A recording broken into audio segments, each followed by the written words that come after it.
Good morning. My name is Gemma Versus, and the other reporter is Ken Sprachel Trinidad. And we're going to discuss about critical failure in ERP implementation, a lifestyle perspective. So, the key highlight here is the introduction of ERP and implementation risks, ERP implementation lifecycle overview, and the critical failure across the lifecycle, the real-world case studies, strategies to prevent failures, and the conclusion. Introduction. What is ERP? It's integrated system unifying core process for enhanced efficiency, data, and visibility.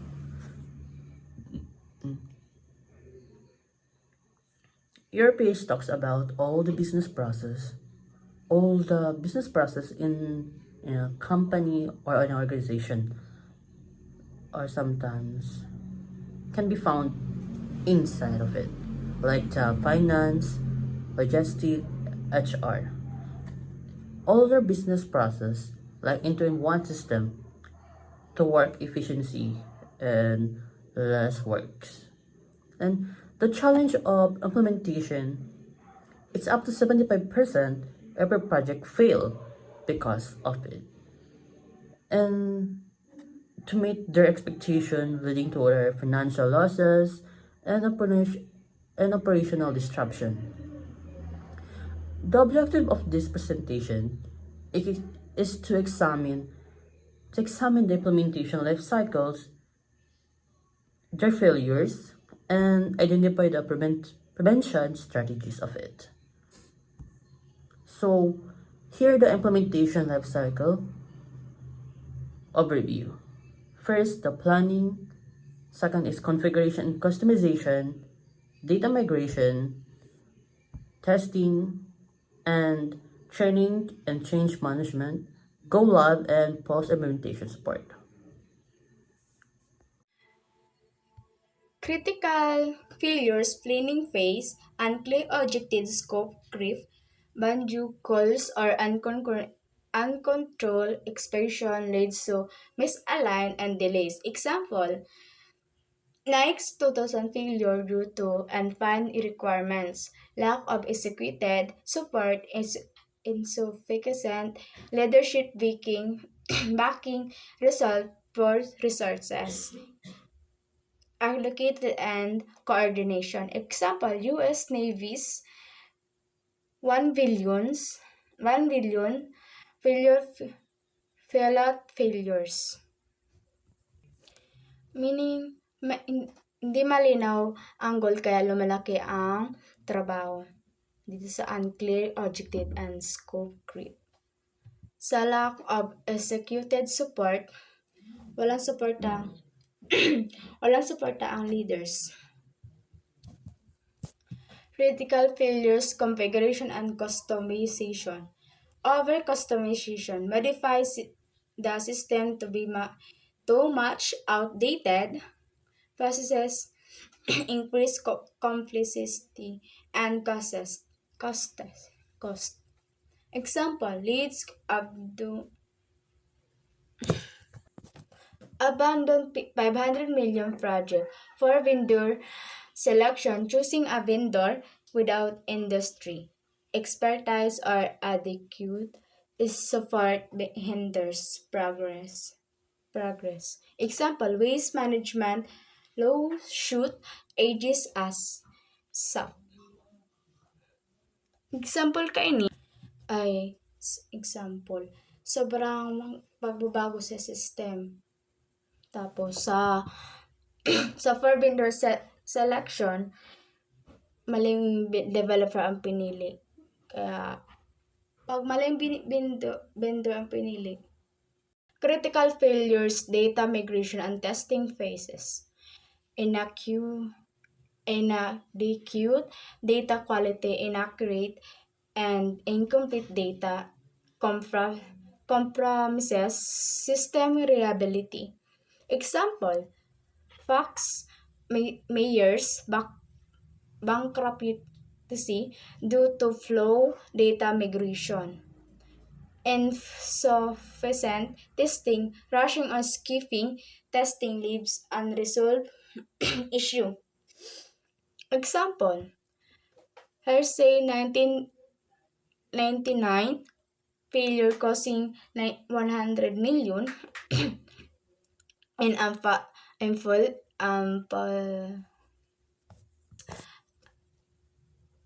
unfulfilled orders. Meaning na inadequate data quality, maling data ang nilipat. Kumbaga, may missing sa maling information. So, naitao or nai-transfer kung ganun. Insufficient testing, yung may siya na ayos na test, kumbaga. Hindi siya naayos na test. Let's talk about critical failure for training and change management phase.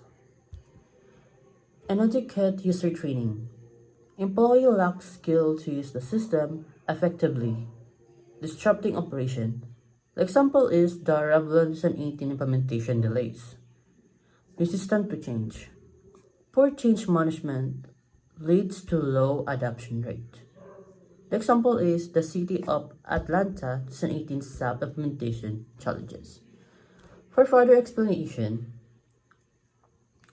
inadequate user training is like not giving employee enough or good enough training on how to use the new system. So what happened? Workers don't have the skill or knowledge to use it properly. This slows down the works, causes mistakes, and disrupt daily operation.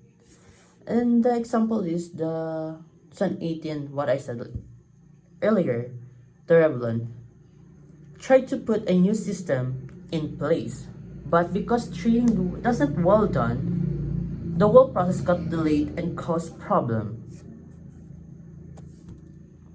And the other one is resistant to change. What it's meant like, people don't want to switch from old way to things to the new way.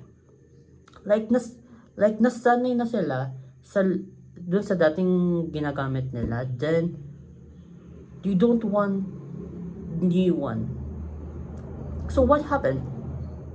Because of it, the company doesn't handle this well. Like poor change management.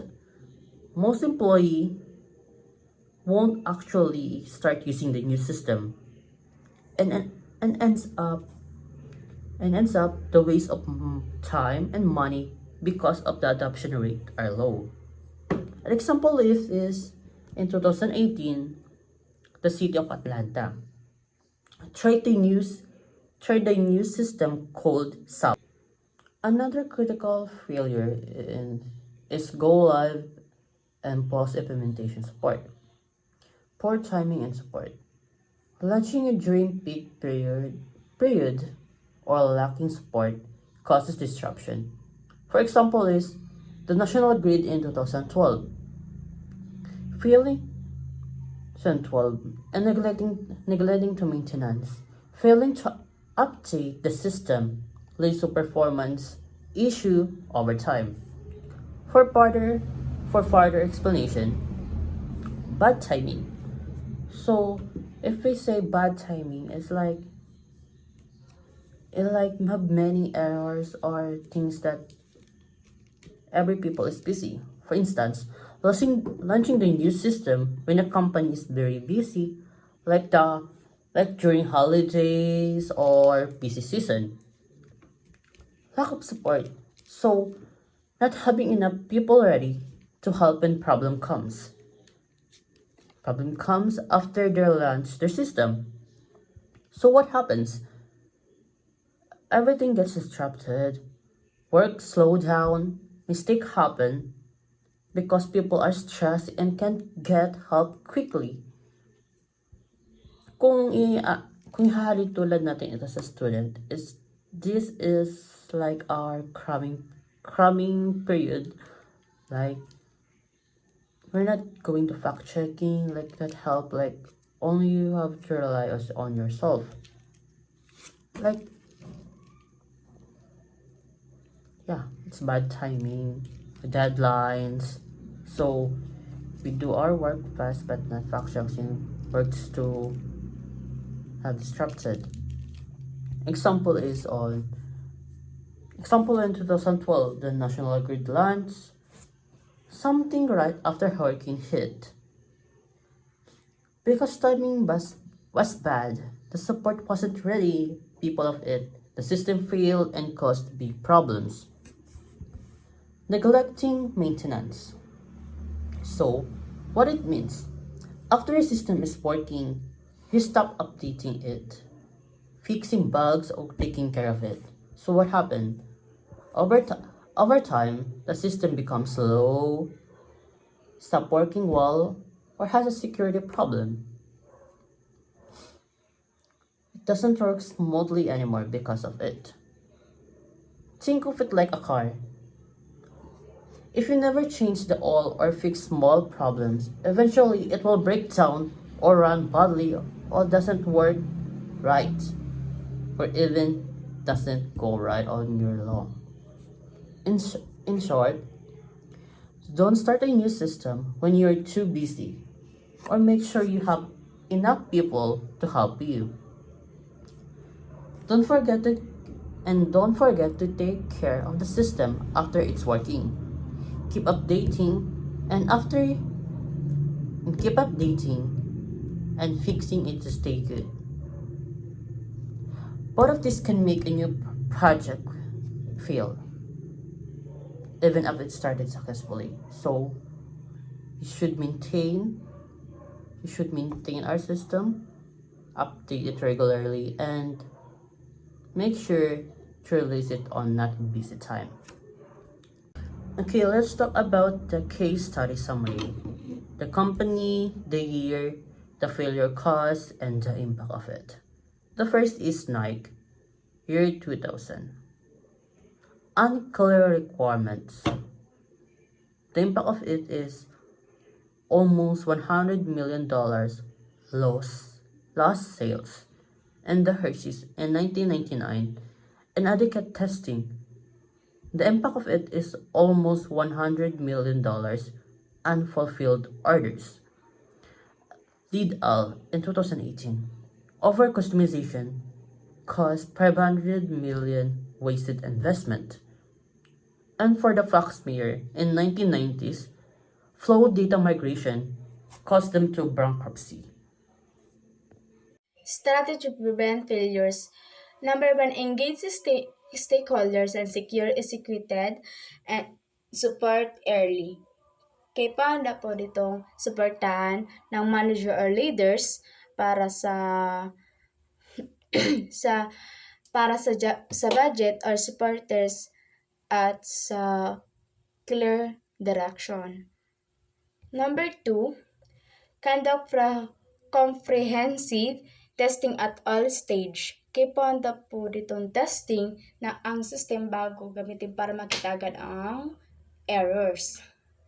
Sa conduct comprehensive testing at all stage. Number three, prioritize data quality and governance. Ang ibig sabihin po kayo ni, sigurin tama at kompleto ang data para walang mali sa stock or data kung ano. Number 4, define clear goals and scope boundaries. Dapat malinaw kung ano lang ang gagawin sa project. So number 4.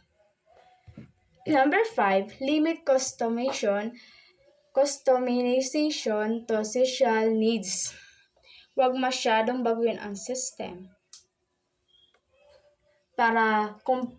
Kasi kung babaguhin ang lahat, magiging complicated or errors. Number 6, invest in role-specific training and change management. Dapat turuan ang isang user or training kung paano gamitin ang system para hindi magkamali. Kumbaga. Number 7, select vendors with industry expertise and strong support. Pumili ng developer na may experience para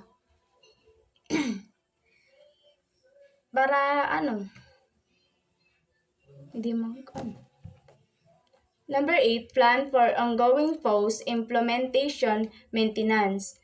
Dapat may maintenance bago gamitin or after gamitin. Kumbaga, yung system gagana pa una, pero kalauman hindi na. Nagbabag na siya. Ganun. So let's talk about the conclusion. The critical failure in ERP implementation are often rooted in poor planning, inadequate resources, and neglect of human element. Understanding risks across the life cycle, implementing proactive strategies can significantly increase the likelihood of success. Provided learning material and real-world cases offer a valuable insight to guide effective ERP project management or implementation of it. For further explanation, so why do project fails? At first, nung sinabi ko nung una is about bad planning, the timing of it, the bad planning, not enough resources. So bad planning, it's not about not thinking things through properly at the start. You don't have enough clear objectives of it. So not enough resources. Kapag sinabi natin not enough resources, it talks about the people, money, or time to do the job well done. Forgetting about people. Like when you launch a system, and like the first one I said, the earlier I said it's about the training method. Like if you release the system and your worker doesn't know how it works, the system will fail. They don't want to use the system of it because of they new to it. So not training staff well or not helping them to adapt to changes can lead to a failure. And for you to succeed is, I think some strategies or success is know what could go at like think ahead of it, like know what could wrong at every step. Like you think advance in each step of it, what could go wrong? Like ano yung magiging mali nila? Should one step ahead because of it. Then plan ahead and take early action. Then you are much more likely to finish the project successfully. So, what is the value of this lesson? The example information shown here are very useful. They can help you to learn from other mistakes. You can manage your own project better. In short, failures usually happen because of poor planning, lack of resources, and ignoring people's needs. But if you prepare well and learn from the real examples, like the real case scenarios that I prepare, you can make your project a success. As you can see, I'll prepare some references or resources I get through the internet. And that's all for today, and thank you for listening.